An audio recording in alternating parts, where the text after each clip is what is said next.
What is up, ladies and gentlemen? Welcome back to episode number 108 today of the My Player Career Mode. And in this one, we've got 4 games coming up. 2 are very important. We've got a game against Manchester United in the league and also a game against PSG in the first leg of the quarter-finals of the Champions League. So in this episode, we'll know whether or not West Ham's title challenge is going to fall short, as it is Manchester United, the team at the top currently. So that game, when it happens, is going to be a 6-pointer. Mixed in there as well, we've got Liverpool and Watford to watch the games of those two against. So we'll see how West Ham get on. But as the episode starts as well, guys, how are you finding the team of the season, of course? It is come out on Ultimate Team. If you still play it, then you'll know all about it. I dab in Ultimate Team every now and again, and I have tried my hardest to play it. I did actually open up a Team of the Season pack the other day and ended up getting Pope. So not exactly the way you want to start Team of the Season off, but I'm not the only one. I know a lot of people have packed Team of the Season Pope. What have you guys got in your Team of the Season packs? It could be quite interesting to know. But this first game, as I said, Liverpool away at Anfield can always be quite tough. The game itself was quite underwhelming. Liverpool having the first shot in the first half, 20 or so minutes into it.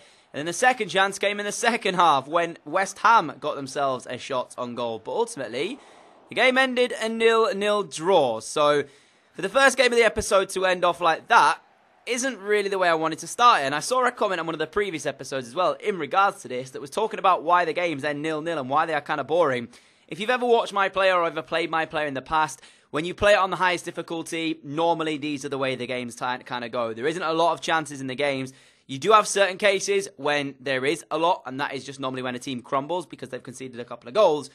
But generally speaking, when you play most of the games in a My Player Career Mode, there's not that many goals in it. There's normally 1, 2, at a push, maybe 3 that separates it to a 2-1 win. So to say that the most of the games are, kind of underwhelming would be necessarily an understatement. But that game certainly was underwhelming. There was only 2 chances in a full 90-minute game. So to end it 0-0 was kind of boring. We then played on the next one, which was West Brom, which we actually simmed because Ben was not picked for it, and we ended up going on to win that 2-1, so 3 points picked up there. But next up was Carrow Road, Norwich, the opponents. And I'm actually surprised to see that Carrow Road is actually in the game. Normally, it's just the Premier League grounds and not really any other grounds that are in it, but Carrow Road is actually a ground in the game. So I don't really know why Norwich have got their own, but teams in and around that championship can't have theirs. You know what I'm saying? Nevertheless, the game started off pretty decent for West Ham. They got their early chance, but Ben couldn't take it as he cut it onto his right, his weaker right foot, and tried to curl it into the top corner,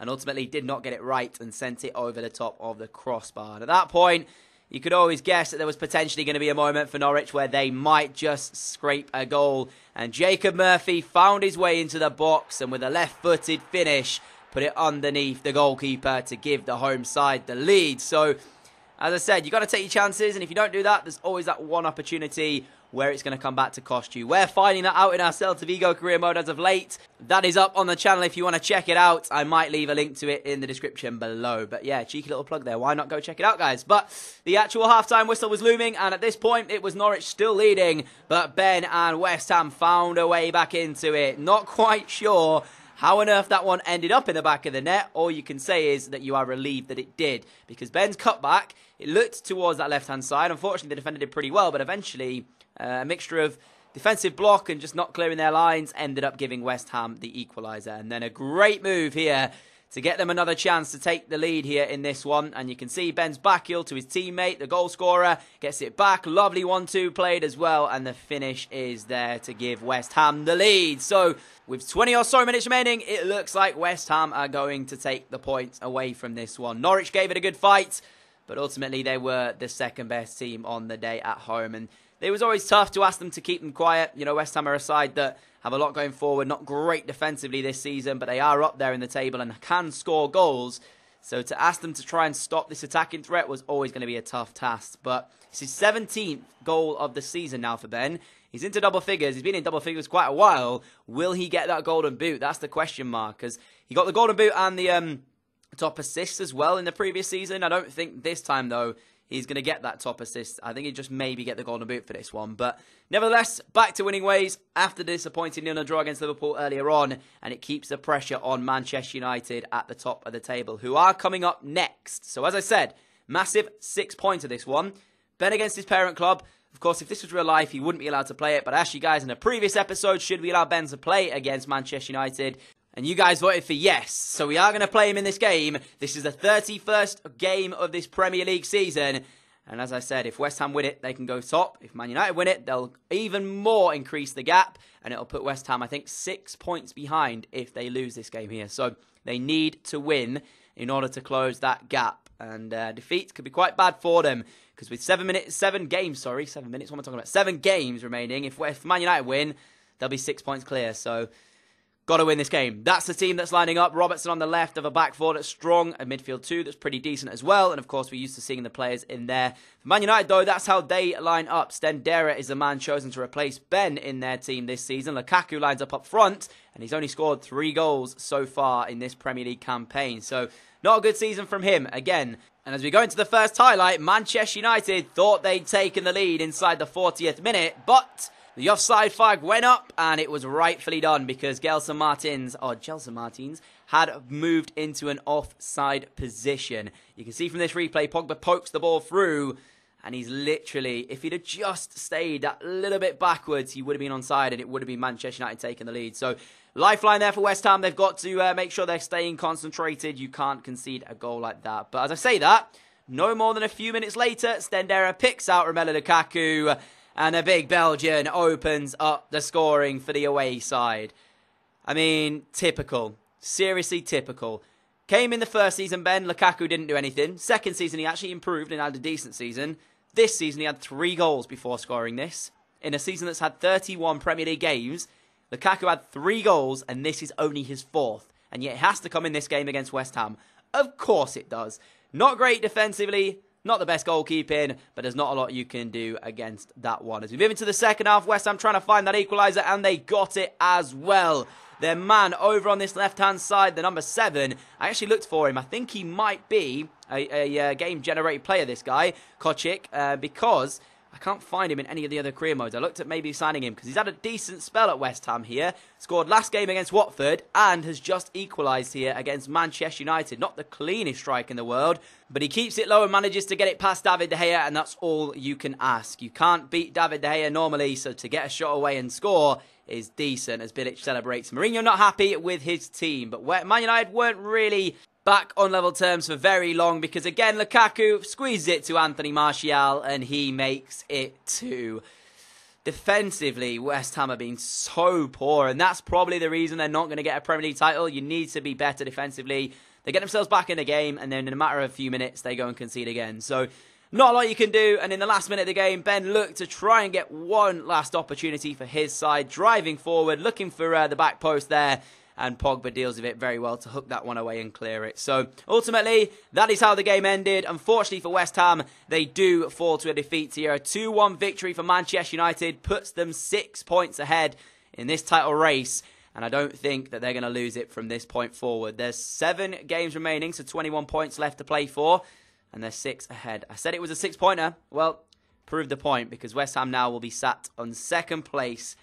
And I think from now on, the focus needs to be on that Champions League. You know, I'm not expecting West Ham to claw any points back. So I think the focus purely needs to now be on the Champions League. Try and get them as far as we can and see if Ben can lift it for the second time in 2 seasons. Of course, it'll be different teams, but it'd be great to see. And talking about Champions League, this is how we'll end the episode off. The final game up against PSG in the quarterfinals, the first leg coming at the London Stadium, so at least we have the home leg first. And you guys know how important the home legs are to me, because then that way we know how many away goals we need in the next one, if any at all. So that's the draw for the Champions League quarterfinals. You saw it last episode. Atletico play Watford, Real play Monaco, and Lazio play Spurs. And of course, the other tie is this one here, PSG against West Ham. And I have to say, Watford have beaten Atletico in their first leg by 2-0. So if we can have 3 English teams in the semi-final, that would of course require West Ham winning here,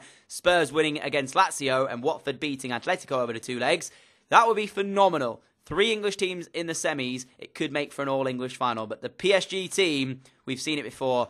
We know how good it is, and it can cause danger. And it was actually PSG who dominated the first half. Marco Verratti here, finding Malcolm on this right-hand side. But for a decent save from Silerson, the score would have been 1-0. And from the corner, didn't deal well with it either at all. Again, Neymar stood over this one in towards Malcolm, who uses this very well, drives into the box, lovely step overs, gets the chance away, and Schüller's back heel is well blocked by the West Ham defensive unit. And again, they clear the lines, but not for the long term because it came straight back at them. Neymar in towards Belotti, Belotti to Verratti, and this one is even better from Cillessen to make that save there. So, not the greatest first half, but West Ham decided that they would grow into the game a little bit in the second as Ben comes forward here trying to find a shot for himself.